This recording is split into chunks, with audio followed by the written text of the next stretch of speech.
Ah, ¿no pusiste? Ahí va, grabando. Ahora sí. No, Entonces, no estaba grabando. sí, sí.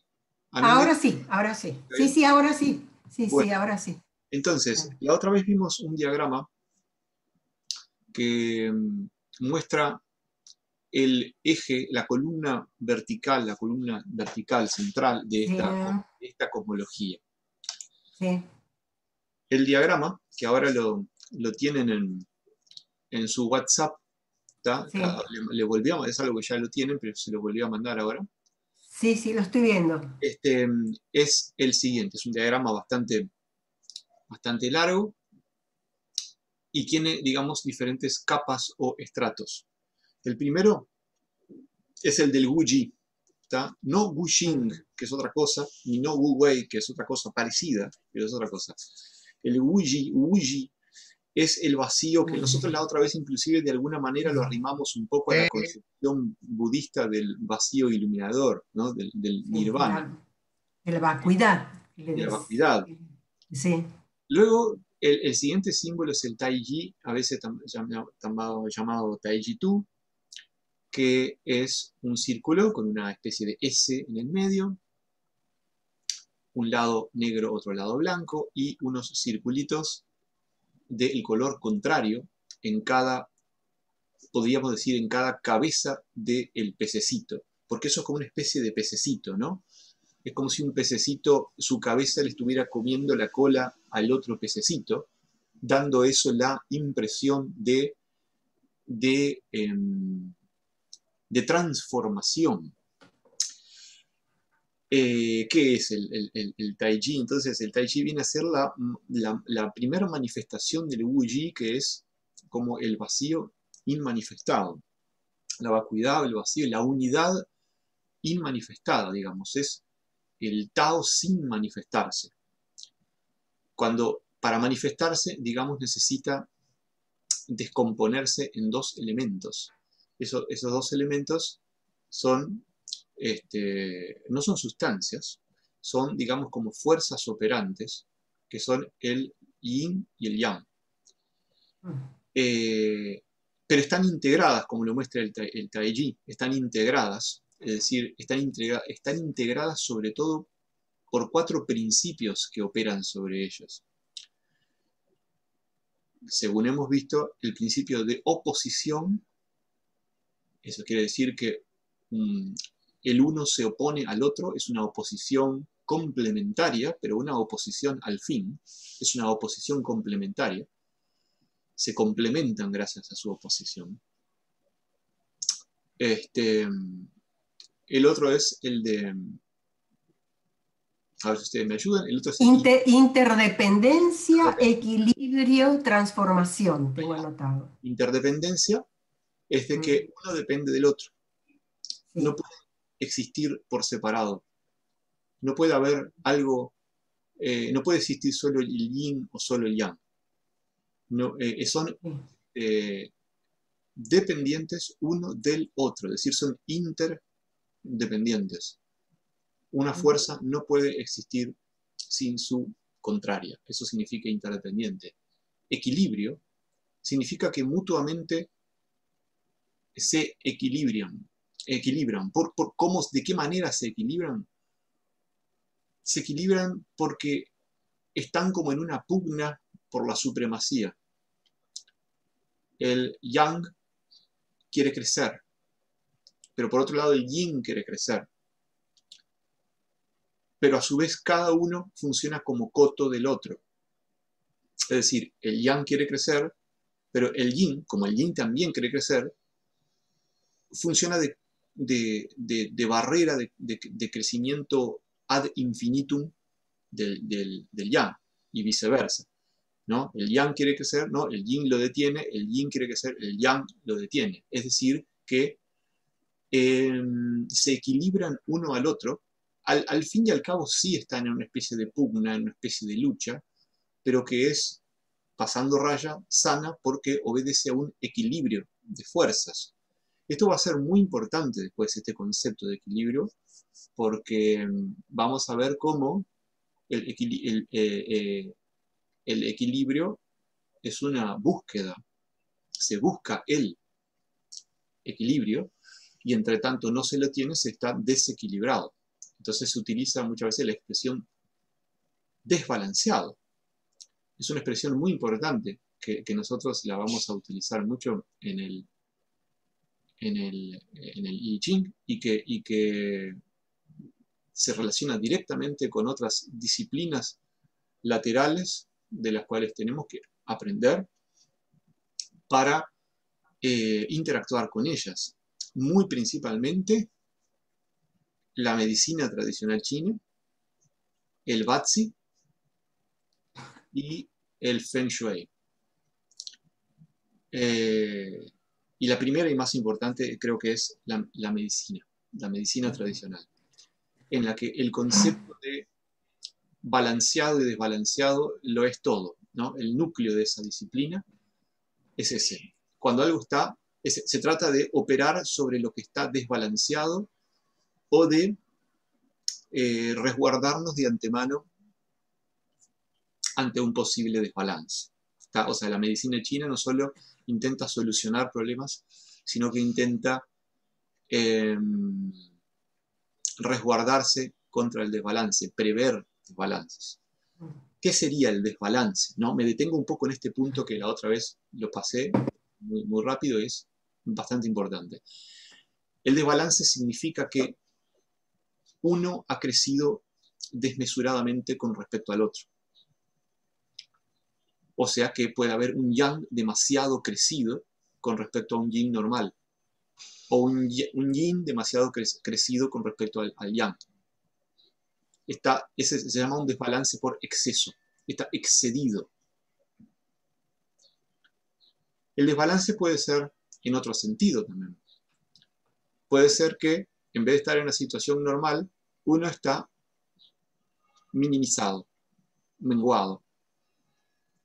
Hay menos yin. Entonces el yang es más grande, no porque esté pasado, sino porque el yin está flojo. Viceversa, el yang está desbalanceado para abajo y entonces el yin termina siendo más grande y se pierde el equilibrio. Con esto nos damos cuenta de una cosa. El equilibrio es una tendencia. Y el equilibrio es algo que también siempre está en movimiento, al fin y al cabo, ¿no? Eso es una importante, una importante realidad con respecto a este asunto. El equilibrio es una búsqueda del balance continuo. ¿Mm? El equilibrio es dinámico, no es estático, ¿no? El equilibrio es como una balanza que si uno la toca, pum, ya se mueve, ¿no? Yo puedo poner en un plato una cosa, en otro plato otra, pero donde yo la toque, donde le ponga un granito de arroz, la balanza ya ¿no? Logra otro equilibrio distinto. Así, a veces el equilibrio no es un 50 y un 50. A veces el equilibrio es un 30% en una cosa, el 80% en otra, etc. ¿No? Por ejemplo, yo doy clases de guitarra. Y no solo de guitarra, sino de música. La persona no solo tiene que aprender el instrumento, tiene que aprender música en general. Tiene que aprender, por ejemplo, teoría de la música. Tiene que aprender lectura musical. Tiene que aprender ciertos ejercicios técnicos para agarrar destreza en el instrumento. Tiene que aprender repertorio, es decir, a tocar música propiamente dicha, no solo ejercicios. Canciones, temas, obras, piezas. Y para que estas cosas estén en equilibrio, no pueden estar, ¿no? Yo manejo en mis clases como 5 parámetros distintos, ¿no? Otro de ellos es el muy importante, que es el que me faltó, que es la persona debe escuchar música. Es muy importante si uno quiere tocar un instrumento. Si uno quiere pintar, no puede solamente agarrar con pinceles y comprar pinturas. Tiene que manotear las enciclopedias y ver las obras de los grandes maestros, ¿no? Tiene que empaparse de los pintores, inclusive de aquellos que no le gusta. Porque si no lo conoce, a mí no me gusta Picasso, por ejemplo. Bueno, pero a ver, ¿por qué no me gusta? Por H y por B. ¿Se entiende? Entonces, uno debe empaparse. Así, el músico, para formarse íntegramente, tiene que tener, tener una rutina técnica sobre el instrumento, tiene que tocar repertorio, tiene que saber leer y escribir música, tiene que dominar los principios teóricos de la música, siempre en avance, desde los básicos hasta los más avanzados, y tiene que escuchar música de manera más o menos ordenada, no solo por placer. O sea, de hecho, hay un placer en el escuchar música programadamente también, para ir conociendo a los grandes maestros de los diferentes estilos de música que uno debe de alguna manera conocer. Uno no puede, por más que le guste el jazz o el rock, no puede no conocer a Johann Sebastian Bach si quiere ser un músico completo. Así, el equilibrio entre estas materias no están proporcionadas en un 20, 20, 20, 20 y 20%. No, de ninguna manera. Para que esto esté equilibrado, el desarrollo técnico y el tocar y la parte de interpretación, la técnica y la interpretación, tienen que estar mucho más desarrolladas que el resto. ¿Ya? Una persona no puede tener un conocimiento teórico excesivo y tocar muy poco, porque no tiene tiempo para practicar, no tiene estímulo, etc. Porque se crearía un defecto enorme, ¿se entiende? Para que la teoría y la técnica estén equilibradas, tiene que haber mucho más trabajo técnico, mucho más interpretación, ¿tá? Y de a poquito ir, con cuentagotas, ir sumando conocimientos teóricos, de lectoescritura, de audiciones programadas, etc. ¿Tá? Una persona que escucha mucha música, pero toca muy poco, no puede... Es decir, la parte de ejercitación sobre el instrumento tiene que estar proporcionada mucho más grande. En mi opinión, es casi que el 50%, y todo lo demás es el porcentaje restante. Lo mismo pasa, por ejemplo, con libros como el I Ching. El I Ching,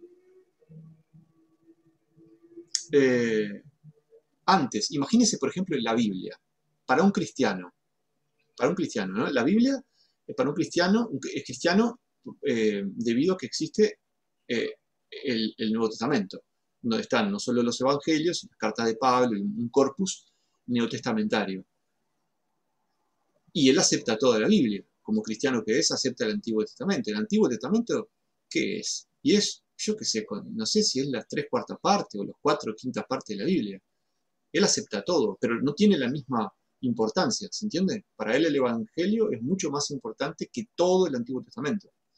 ¿Se entiende? De hecho, los 4 Evangelios son más importantes que todo el Nuevo Testamento, y casi que los 4 Evangelios son el 50% o más que toda la Biblia.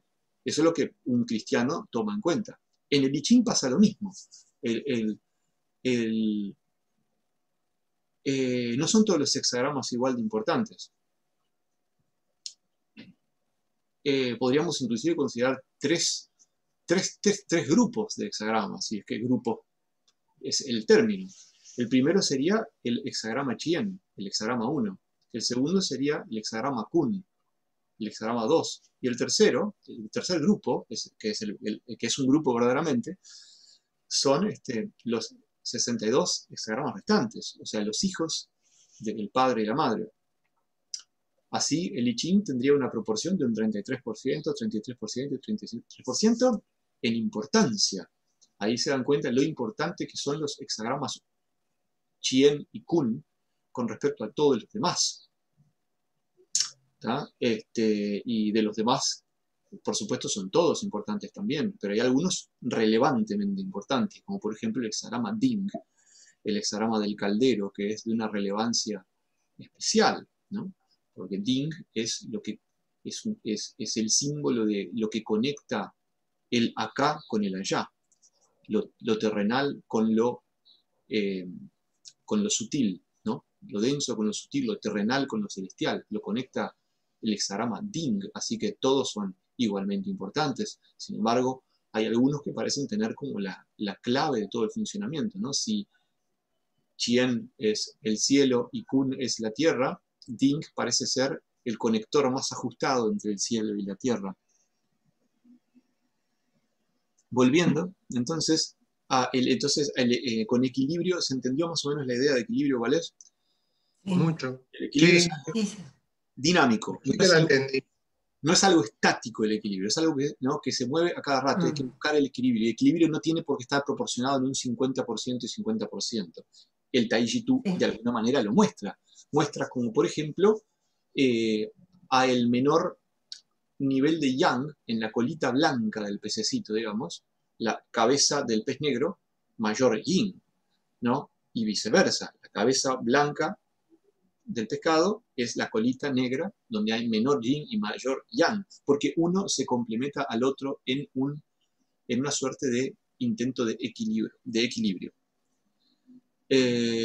Además, esto impide que uno crezca eternamente. Imagínense que si no hubiera contención, si no hubiera el principio de equilibrio, por ejemplo, el sol sale y empieza a calentar cada vez más, ¿no? Cuando llega al cenit, el sol está en el máximo punto de esplendor y después va a empezar a decaer hasta que en el ¿cómo es? El Maghrib, como que se le llama el ocaso, el sol se va a ocultar y pierde calor. Imagínense que el sol siguiera, que después del cenit siguiera calentando y calentando y calentando y calentando y calentando. ¿No? Sería una locura. Entonces, el principio de equilibrio hace que en algún punto se detenga y empiece a mermar. Es el concepto de crecimiento y decrecimiento que después lo vamos a examinar cuando veamos el Xi-Xiang, las 4 imágenes, que ya lo vimos la otra vez presentado en cuanto a su desprendimiento ¿no?, del yin y el yang, pero todavía no lo hemos visto en acción a las 4 imágenes, es decir, cómo las 4 imágenes funcionan dentro del ciclo de la naturaleza. El cuarto punto, o sea que me detuve bastante en este equilibrio que es muy importante, ¿no? Muy importante cuando en los hexagramas tengamos líneas mutantes. Después, ¿qué van a hacer esas líneas mutantes? Van a ser desequilibrios, van a ser desbalances que hay que solucionar. ¿Y cómo se soluciona? Por la primera regla del yin-yang, los opuestos, ¿no? Un desbalance se soluciona recurriendo a su opuesto. O sea que el 6 y el 9, como están grandes, van a presentarse desbalanceados o cercanos a un desbalance. ¿Se entiende? Que va a ser compensado con su opuesto. Escúchame, ¿sí? No, porque estaba pensando mientras hablabas del equilibrio, que cuando uno crece, uno de ellos se va en un crecimiento mayor, en algún momento tiene que parar. O sea, la función de la otra parte es justamente regular ese crecimiento para mantener un equilibrio. Si no, sería como el sol, dices, eternamente calentando. Y ahí ya sonamos todos. Se destruye, digamos, ¿no? Las cosas. Claro, ahora, es un ilógico. Claro, cuando están equilibrados, 50 y 50, no se mueven. Claro. Se estancan. Exacto. Entonces, claro. Ahí siempre tiene que haber un desequilibrio para que haya movimiento. Porque lo que pasa es que dijimos recién que el equilibrio no siempre es 50 y 50. El equilibrio puede ser, por ejemplo, un 20% y un 80%. Claro, pero ahí hay movimiento, ahí habría un movimiento de balance. ¿no? En 50 y 50 hay movimiento también. Y en 80 y 20 hay un movimiento, pero ese movimiento está detenido. Porque cuando algo está en equilibrio, ¿qué significa que algo está en equilibrio? Claro. Hay dos vectores que son opuestos. Si yo hago fuerza 80 acá y yo hago fuerza 20 acá, eso está en equilibrio. ¿Pero por qué está en equilibrio? Porque están proporcionados. Están en equilibrio. Donde, ¿se entiende? Sí, claro. Básicamente el equilibrio viene a ser el punto en donde interceden dos vectores contrarios de cargas complementarias. Claro. Pero, por ejemplo, estaba pensando en este equilibrio, las mutantes sería cuando se desbalanza y pasa al contrario. Sí. ¿no? ¿Y eso Ahora, por qué? Porque está en el cuarto punto, que es el de transformación. Claro, o sea, sí. Yo quiero decir a tenor de lo que ha apuntado Teresa, no sé si, es que antes me ha dado bastante risa, porque hay una forma de ver en numerología que hoy precisamente pensaba en eso y también lo trasladaba a otros aspectos de la vida. Por ejemplo, a los valores. ¿Sabes cómo, por ejemplo, la autoridad, cuando hizo un estudio genealógico y estudiaba dos valores, dos fuerzas, la autoridad y la compasión? Entonces, esto, por ejemplo, hoy lo pensaba numerológicamente, si cogiéramos un parámetro del 10, los 10 primeros números, y el 8 fuera la autoridad, el 2 sería la compasión. Me acuerdo que mi maestro me enseñó esto, me decía que una autoridad desmesurada sin tener en cuenta la compasión sería un Hitler. Entonces, cuando hacía la meditación de la autoridad, esa pareja de abuelos, era una pareja de abuelos, una cosa bellísima, para casarlos, para que se amaran. Yo no tenía nada que ver con la numerología, era simplemente esa pareja. Entonces, bueno, era eso, casar la autoridad con la compasión. Y de tal manera que cuando tú eres autoritario en sí mismo, tú estás siendo, por ejemplo, un 8 y tú no vas a ser un 2. Pero si te excedes en el 8, para que haya un equilibrio tiene que haber 8 y 2. O sea, no tiene que haber 5 y 5. Claro. 5 y 5 no es un equilibrio. No es más que, Teresa, otro parámetro. El equilibrio en ese sentido. Capaz que en alguna situación sí, pero no tiene necesariamente. Claro, sí. Sí, el 5, la energía se equilibra con el 5, pero el 6 con el 4, claro. El 3 con el 7, el 1 con el 9. Eso es lo que quería un poco, porque bien, cuesta encontrar el equilibrio en ese sentido. Pero hay bueno. Un equilibrio con un 1 y con un 9. Pues el 1, por ejemplo, es la creatividad, el 9 es la sutilidad, el misterio. Entonces ahí tienes que tener ese balanceo. Sí. Y es difícil, porque a veces la mente nos lleva a parar a la balanza, puntos iguales, simétricos, iguales, y no. El equilibrio puede ser 1, 8 y un 2. Y el 2 y el 8 están en equilibrio y el 2 es un 2 y siempre será un 2. Lo único que no puede ocultar el 8, no lo puede despreciar, no lo tiene que tener en cuenta, lo tiene que tener como las dos caras de la moneda. Por eso me ha encantado cuando Cristian ha tratado el tema del equilibrio, porque justo hoy pensaba en las dos caras de la moneda con la numerología también, o con otros aspectos como los valores, las dos caras de la moneda. No sé si me he explicado. Sí. Un poco más... Sigo para que no se dé el tiempo. Está buenísimo. Perdón. No, está buenísimo. Que no podía aguantar. Un ejemplo de eso que tú decís, por ejemplo, muy bueno. Muy armónico, muy interesante de eso mismo, de ese equilibrio, es por ejemplo la tabla del 9. La tabla del 9, 9 por 1 da 9, 9 por 10 da 90. O sea, ¿no? 9 por 2 da 18, 1 más 8, 9. 9 por 3, 27, 2 más 7, 9.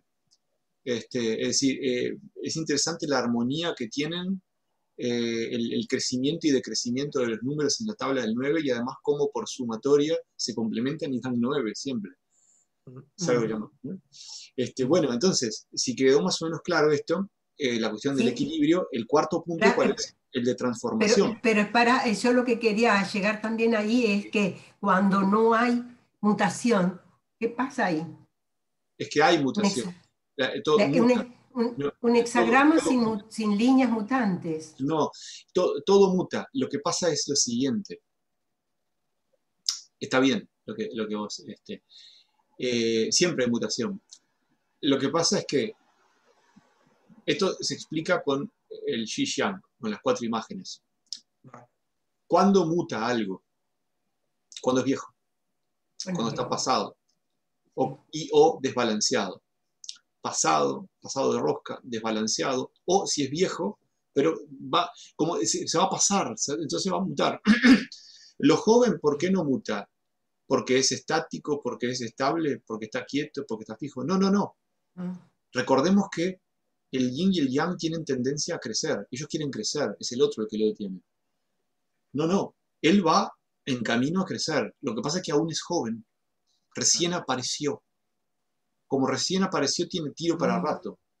Por eso no muta. No muta porque todavía le queda tiro para rato. No porque no se esté moviendo. ¿Me explico? Está. Sí, sí, perfecto. Eso cómo se representa con los números 7 y 8. El 7 viene a ser una fuerza yang joven, es decir, una fuerza yang que está en su plenitud, en su vigor, ¿no? Y o que recién apareció, que es joven, que tiene toda la savia nueva, y el 8, el yin joven. Por lo tanto, no mutan, pero no porque no tengan la propiedad de la mutación, sino porque les queda les queda viaje todavía. Ese sería el concepto. Pero todo muta. Y cuando muta, cuarto punto, ¿en qué muta? En su contrario. O sea, que es lo que pasa con estos pececitos, ¿no? O sea, dan esa impresión de que están transformándose uno al otro. Miren que este tema del yin yang, que a mí me parece de una importancia extraordinaria, o sea, lo vamos a volver a tocar una y otra vez. Esto no se puede agotar en una charla, ni en 2, ni en 3, ni en 10. Realmente les digo, o sea, no es algo que no se agote así. Nosotros hacemos un ciclo de 10 charlas dedicadas solo al yin yang y solo exposición, sin comentarios, solo yo exponiendo 2 horas sobre el yin yang, 10 charlas, nos quedamos cortos. Y no es una exageración. Por eso los conmino a estar todo el tiempo volviendo sobre el tema. Porque recordemos que el I Ching es eso, se basa sobre esa plataforma, sobre la plataforma de los opuestos, no sobre la dualidad, que no dualismo, ya vimos eso, sobre la dualidad. Entonces hay que estar todo el tiempo volviendo a eso. Y hoy vamos a intentar profundizar en eso. Cuando estos opuestos aparecen totalmente mezclados de esa manera dinámica, no están separados, ¿entiende? Nunca están separados. La separación es una conceptualización que hacemos para poder trabajar con esos principios operantes. Eso es el Yang Yi. El Yang Yi es el tercer estrato que vemos en el diagrama. ¿Qué es el Yang Yi? La idea de considerar a una fuerza Yang y la idea de considerar a una fuerza Yin, entre comillas, por separado, que nunca lo están. ¿Se entiende? Es para poder trabajar con ellos, para poder movernos hacia alguna parte, para poder operar con estos principios, para poder manejarlos, vamos a tener que verlos como entidades independientes que no lo son, como principios separados que no lo están. Es decir, vamos a tener que de alguna manera, pero nunca olvidando que están siempre, que son interdependientes, que son opuestos complementarios, que son interdependientes, que buscan el equilibrio mutuo y que se transforman unos en otros. Nunca hay que olvidar esos 4 principios. Entonces ahí sí podemos estudiar al yin y estudiar al yang si nunca perdemos de vista lo anterior. O sea que el yang yi es una abstracción mental, es como digamos una especie de intento de manifestación de estos opuestos en los que agarran como cierta personalidad cada uno de ellos, ¿no? Pero que en el fondo no dejan de ser nunca interdependientes. Entonces acá me detengo, ¿tá? Porque después vamos a ir al siguiente estrato, que es el Xi Xiang, pero acá me detengo para pasar a el bizcochuelo de la torta de la conversación de hoy. ¿Ustedes tienen lápiz y papel con qué anotar? Sí. Me gustaría esto, en vez de hacerlo de una manera, gracias, en vez de yo pasarles un escrito,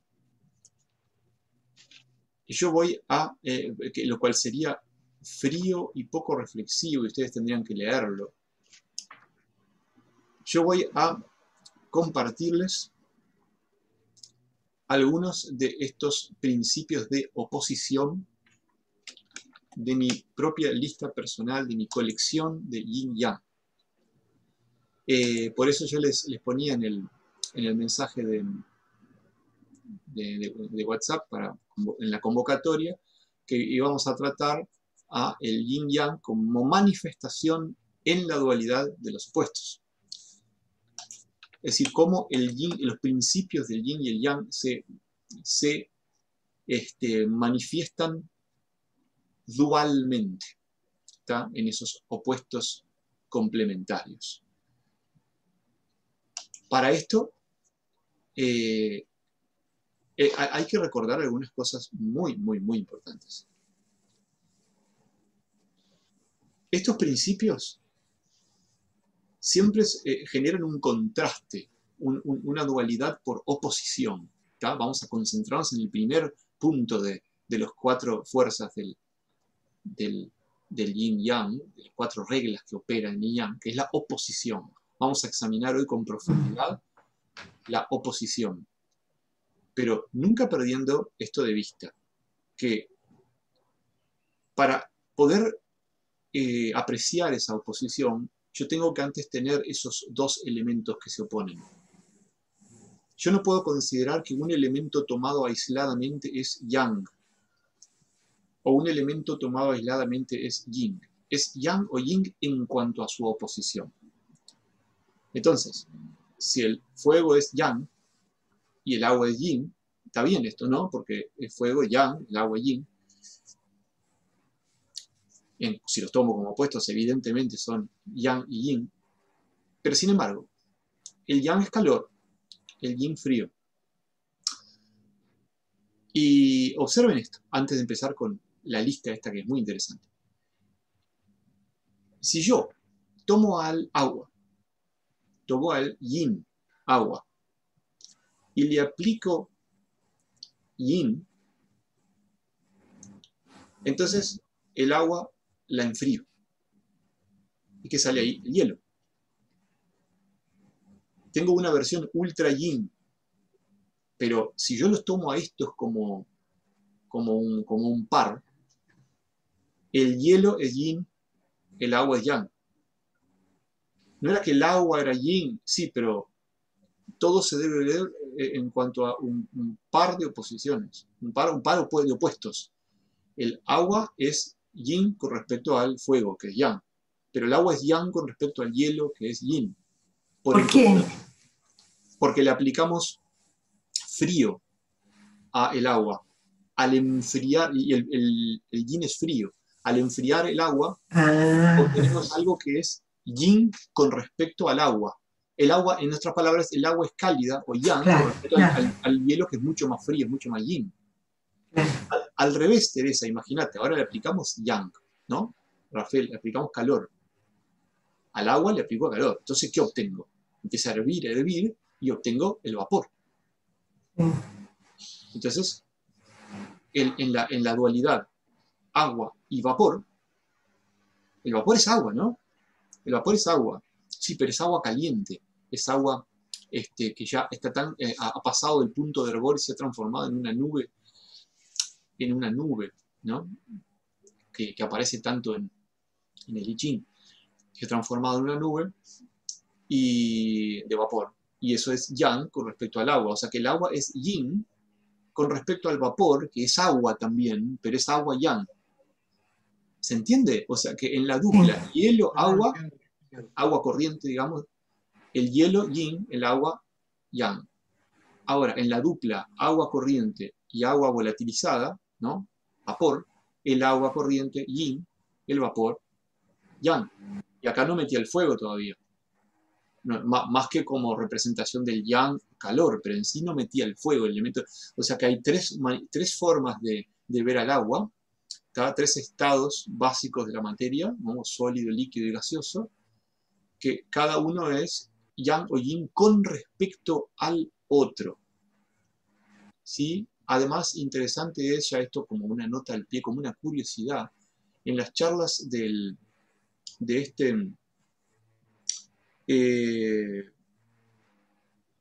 un doctor en química, en termodinámica de la Universidad de Washington, se descubrió el cuarto estado del agua, que es muy interesante. Yo creo que alguna vez posteé el video ahí en el chat del grupo. Sí. El descubrimiento de este estado es un estado rarísimo del agua. Fue muy interesante para mí escuchar las charlas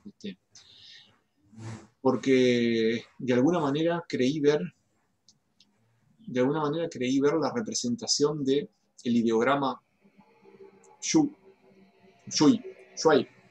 que es el ideograma del agua, del cual posiblemente se desprenda el diseño del trigrama Kan, el agua.